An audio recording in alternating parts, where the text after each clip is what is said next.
Welcome to NSTV. నేను రాజీవ్. ముందుగా headlines చూద్దాం. ప్రభుత్వం ప్రతిష్టాత్మకంగా ప్రవేశపెట్టిన నూతన భూభారతి చట్టం అమలుతో సాదా బైనామా ప్రక్రియ తిరిగి అమల్లోకి రానుందని జిల్లా కలెక్టర్ అభిలాష అభినవ్ అన్నారు. మంగళవారం కుబీర్ మండల కేంద్రంలోని రైతు వేదికలో భూభారతి చట్టంపై నిర్వహించిన అవగాహన సదస్సులో ఆమె పాల్గొన్నారు. ఈ సందర్భంగా కలెక్టర్ మాట్లాడుతూ ఎన్నో ఏండ్లుగా ప్రజలు ఎదుర్కొంటున్న భూ సమస్యలను పరిష్కరించేందుకు ప్రభుత్వం నూతన భూభారతిను రూపొందించిందన్నారు. ఈ చట్టం అమలుతో ధరణి చట్టం అమలుకు పూర్వం వినియోగంలో ఉన్న సాదా బైనామా ప్రక్రియ వినియోగంలోకి రానుందని, దీంతో ఎన్నో భూ సమస్యలకు పరిష్కారం లభిస్తుందని తెలిపారు. గతంలో మీరు ఏదో డీటెయిల్స్, మీకు రెవెన్యూ తరఫు నుంచి ఏదో డీటెయిల్స్ కావాలి అంటే మీరు ఖచ్చితంగా ఎంఆర్ఓ ఆఫీస్ రావాలి. అంటే మీ దగ్గర ఎన్ని రెవెన్యూ విలేజెస్ ఉన్నాయి, ప్రతి రెవెన్యూ విలేజ్ నుంచి మీరు ఎంఆర్ఓ ఆఫీస్ వచ్చి అప్లికేషన్ అడగడం, నాకు పాని చూపెట్టండి, నా పేరు ఉందా లేదా చూపెట్టండి, అవునా కాదు. కానీ ఈ మధ్యలో మన కొత్త భూభారతి యాక్ట్లో ఏం వచ్చింది అంటే మనకి గ్రామ్ లెవెల్లో ఒక రెవెన్యూ సిబ్బంది ఏర్పాటు చేయడం జరుగుతుంది. ఇది చాలా ముఖ్యమైన అంశం. ఎందుకంటే ఏమైతుంది అంటే మీకు గ్రామ పంచాయత్ లెవెల్లో ఒక సిబ్బంది ఉంటే ఆయన దగ్గర అవన్నీ రికార్డ్స్ ఉంటుంది. అండ్ ఇది యాన్యువల్ అయినా మెయింటైన్ చేయాలి. అర్థం ఏంటి, ఆయన సంవత్సరం ఆ రికార్డ్ మెయింటైన్ చేయాలి.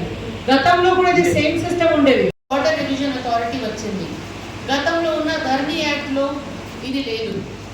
అప్పుడు ఏమైంది అంటే ఏ లెవెల్లో రాంగ్ జరిగింది అంటే కోర్ట్ చుట్టూ తిరగాలి. కోర్టు పోవాలి అంటే ఒక రైతు అంటే చాలా కష్టం, తట్టలేకపోతారు. అదే ప్రాసెస్, అదే వ్యవస్థ చాలా కష్టం అవుతుంది. సో ఇది ఒక మంచిగా అవకాశం మనకి ఇది కొత్త భూభారతి యాక్ట్లో రావడం జరిగింది. ఇది చాలా ఇంపార్టెంట్ అంశం. గత ధరణిలో మన సాధారణ అప్లికేషన్ కూడా తీసుకునే వాళ్ళు, అన్ని అప్లికేషన్స్ మనకి ఆన్లైన్ వచ్చింది. కానీ సాఫ్ట్వేర్లో మనకి ఆప్షన్ ఇవ్వలే కాబట్టి మీ అప్లికేషన్స్ డిస్పోజ్ చేయలేకపోయాము.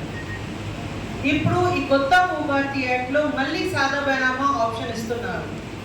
సో మీ మండల్లో చాలా వరకు సాదా బైనామా ఇష్యూస్ కూడా ఉన్నాయి కాబట్టి చెప్తున్నాను, డెఫినెట్గా మీ అందరూ అప్లై చేయాలి. డెఫినెట్గా మీ అందరికీ పరిష్కారం వస్తుంది. ఎందుకంటే ఈ మధ్యలో ఏమైంది అంటే గతంలో మీరు 20 సంవత్సరాల ముందు ఏదో సాదా పేపర్లో ఏదో రాసిన ఉంటారు, ఏదో కొనడం ఆయన ఉంటుంది, ఏదో వాళ్ళు నేను రిప్లై ఇచ్చాము కలెక్టర్ ఆఫీస్ వెళ్ళండి, అవునా కాదా. కానీ ఇప్పుడు చాలా వరకు వికేంద్రీకరణ అయింది.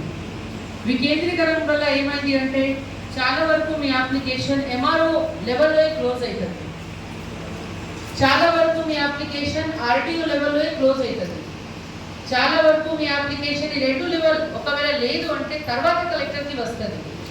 అర్థం ఏంటి, కొన్ని అప్లికేషన్స్ ఎంఆర్ఓ ఆఫీస్ మీరు అప్లై చేస్తారు అంటే ఎంఆర్ఓ ఆర్డర్ పాస్ చేయడానికి రెడీ ఉంటారు. కలెక్టర్ దగ్గర అది అప్లికేషన్ రాదు. మీకు అనవసరంగా ఇక్కడ నుంచి 70 కిలోమీటర్ మీ అప్లికేషన్ తిరిగి నిర్మల్ పోవాలి, నిర్మల్ నుంచి మళ్ళీ ఇక్కడ రావాలి అంటే అది చాలా కష్టం. ఇది ఒక మంచిగా మనసుతోటి వికేంద్రీకరణ భూభారతి యాక్ట్లో చాలా ముఖ్యమైన అంశం. ప్రతి తహసీల్దార్ ఆఫీస్లో కొన్ని అప్లికేషన్స్ డిస్పోజల్ ఆప్షన్ ఇవ్వడం జరిగింది. ఒకవేళ ఎంఆర్ఓ మీకు ప్రాపర్గా ఆర్డర్ పాస్ చేయాలి అనుకోండి, వేరే వాళ్ళకి ఫేవర్ చేశారు అనుకోండి, ఏదో తప్పు ఆర్డర్ రాశారు అనుకోండి, మీరు ఏం చేయాలి. గతంలో ధరణి ఉన్నప్పుడు మీది ఏం చేయడానికి లేదు. మీరు ఆర్డర్ మీద రివిజన్ చేయాలి అంటే మీరు సివిల్ కోర్ట్ వెళ్ళాల్సిందే. కానీ ఇప్పుడు ఏమైంది అంటే కొత్త భూభారతి యాక్ట్ వచ్చిన తర్వాత అపీల్ వ్యవస్థ వచ్చింది. అంటే ఎంఆర్ఓ ఒకవేళ రాంగ్ ఆర్డర్ పాస్ చేశారు, ఆయన ఎంఆర్ఓ రివిజన్ చేయడానికి సిద్ధంగా ఉంటారు.